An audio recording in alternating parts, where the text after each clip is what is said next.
আসসালামু আলাইকুম। সকলকে আমন্ত্রণ আনন্দ টিভি সংবাদে। আপনাদের সঙ্গে আছি আমি সুমাইয়া আজাদ। ইতিমধ্যে সম্পূর্ণ হয়েছে ময়মনসিংহে মাদ্রাসার শিক্ষক ও শিক্ষার্থী সহ ট্রলার ডুবিতে মৃত 17 জনের দাফন। বুধবার নেত্রকোনার মদন উপজেলার উচিতপুর এলাকায় ঝড়ের কবলে পড়ে ট্রলার ডুবিতে মারা যান তারা। বৃহস্পতিবার ময়মনসিংহ সদর উপজেলার কোনাপাড়া ঈদগাহ মাঠে ওই এলাকার 12 জনের জানাজা হয়। মৃত 17 জনের মধ্যে 15 জন সদর উপজেলা ও 2 জন গৌরীপুর উপজেলার।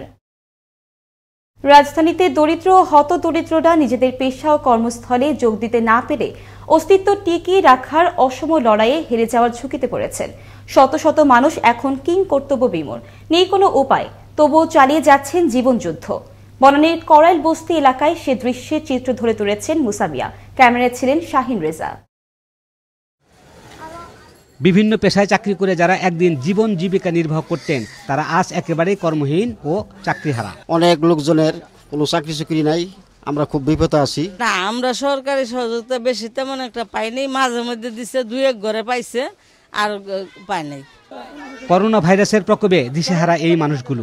গত 26 মার্চ থেকে আমরা চাকরি হারাইছি, আমরা চাকরি পাই না।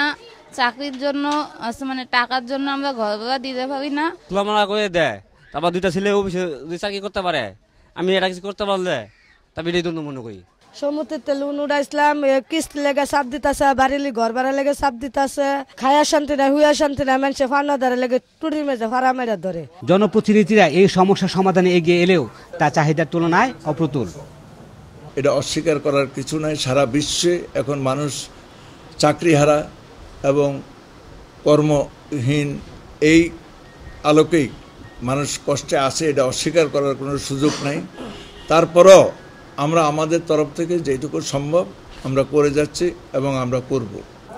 কর্মহীনদের ঘুরে দাঁড়াতে হলে প্রয়োজন সরকারি ও বিত্তবানদের সক্রিয় সমর্থন ও সহযোগিতা, এমনটাই মনে করছেন ভুক্তভোগী মানুষ ও সমাজ বিশ্লেষকগণ। মুসামিয়া, আনন্দ টিভি, ঢাকা। বৃহস্পতিবার সকাল থেকে দেশের গুরুত্বপূর্ণ শিমুলিয়া কাঁঠালবাড়ি নৌরুট হয়ে দক্ষিণাঞ্চলের ঢাকামুখী যাত্রীদের ভিড় বাড়তে থাকে। এই রুটে চলছে মাত্র 7টি ফেরি, ফলে চাপ রয়েছে পারাপারে অপেক্ষমান যানবাহনের। প্রতিবারের মতো এই ঈদেও যাত্রী নিরাপত্তা নিশ্চিতে ঘাট এলাকায় পুলিশ, র্যাব, ফায়ার সার্ভিস, নির্বাহী ম্যাজিস্ট্রেট সহ নিয়োজিত রয়েছেন পর্যাপ্ত আইন শৃঙ্খলা বাহিনী। সাবেক সেনা কর্মকর্তা সিনহা রাশেদ খান হত্যা মামলায় কক্সবাজারের টেকনাফ থানার প্রত্যাহারকৃত ওসি প্রদীপ কুমার দাসকে গ্রেফতার করেছে পুলিশ। বৃহস্পতিবার চট্টগ্রাম থেকে তাকে গ্রেফতার করা হয়। চট্টগ্রাম মেট্রোপলিটন পুলিশ সূত্র জানায়, প্রদীপ কুমার অসুস্থতাজনিত কারণে চট্টগ্রামের লালখান বাজারের পুলিশ লাইন্স হাসপাতালে চিকিৎসার জন্য যান। বৃহস্পতিবার দুপুরে সিএমপি সদর দফতরে আসেন তিনি এবং আত্মসমর্পণের আগ্রহ প্রকাশ করলে তাকে পুলিশের হেফাজতে নেওয়া হয়। শেষ খবর পাওয়া পর্যন্ত কক্সবাজারে আনা হয় আসামি প্রদীপ কুমার দাসকে। মুন্সিগঞ্জের লৌহজংয়ের শিমুলিয়া ঘাট এলাকায় আবারও শুরু হয়েছে পদ্মার ভাঙন। প্রথম দফা ভাঙনের মাথায় দ্বিতীয় দফা ভাঙনের কবলে ইতিমধ্যে বিলীন হয়েছে বিআইডব্লিউটিসির শিমুলিয়া 4 নং ফেরিঘাটটি। পদ্মার প্রবল স্রোতের কারণে রাত 8টার দিকে ভাঙন শুরু হলে বৃহস্পতিবার ভোর 5:30টার দিকে 4 নং ফেরিঘাটটি নদীগর্ভে বিলীন হয়ে যায়। এদিকে দুর্ঘটনা এড়াতে সকাল 7টা থেকে শিমুলিয়া কাঁঠালবাড়ি নৌ রুটে ফেরিসহ সকল ধরনের নৌযান চলাচল বন্ধ করে দিয়েছে ঘাট কর্তৃপক্ষ। এ নিয়ে 9 দিনের ব্যবধানে 2 দফা ভাঙনে শিমুলিয়া 4টি ফেরিঘাটের মধ্যে 2টি ঘাট বিলীন হল। এর আগে গত 28শে জুলাই ভেঙে যায় 3 নং রোরো ফেরিঘাট। বর্তমানে ফেরিসহ সকল নৌযান চলাচল বন্ধ রয়েছে। ভাঙন 2 নং ভিআইপি ঘাটের দিকে অগ্রসর হচ্ছে। পদ্মার স্রোত অব্যাহত থাকলে পুরো ঘাটটি নদীগর্ভে বিলীন হয়ে যাওয়ার আশঙ্কা করছে কর্তৃপক্ষ। মরিয়ম রিমু, আনন্দ টিভি, ন্যাশনাল ডেস্ক। লক্ষ্মীপুরে হঠাৎ করে অস্বাভাবিক জোয়ারে প্লাবিত হয়েছে মেঘনা নদীর তীরবর্তী 40টি গ্রাম।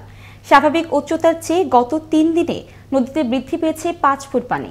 আকস্মিক এই জোয়ারে কমলনগরের একটি পোল্ট্রি খামারের 5,500 মুরগি পানিতে ডুবে মারা যায়। লক্ষ্মীপুর প্রতিনিধি বিএম সাগরের ভিডিও চিত্রে আরও জানাচ্ছেন মোস্তফা কামাল তোহা।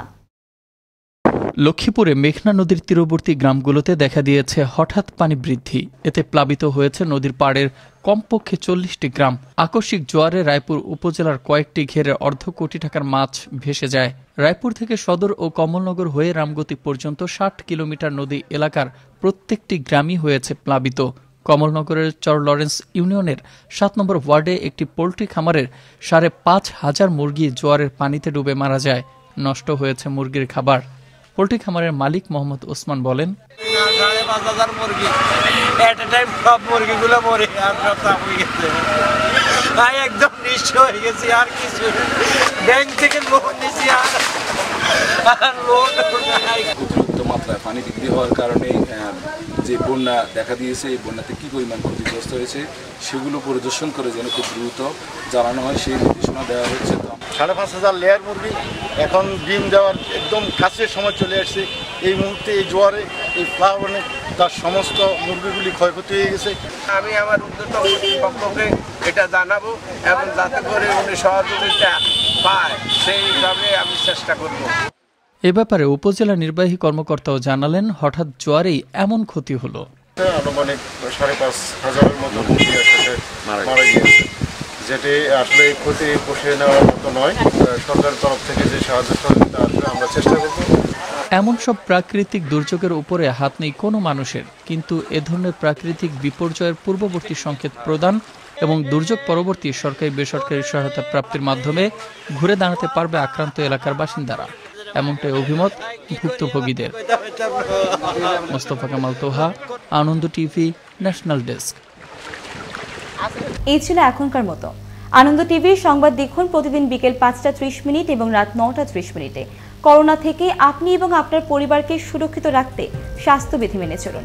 আনন্দ টিভির সঙ্গে থাকার জন্য সকলকে ধন্যবাদ।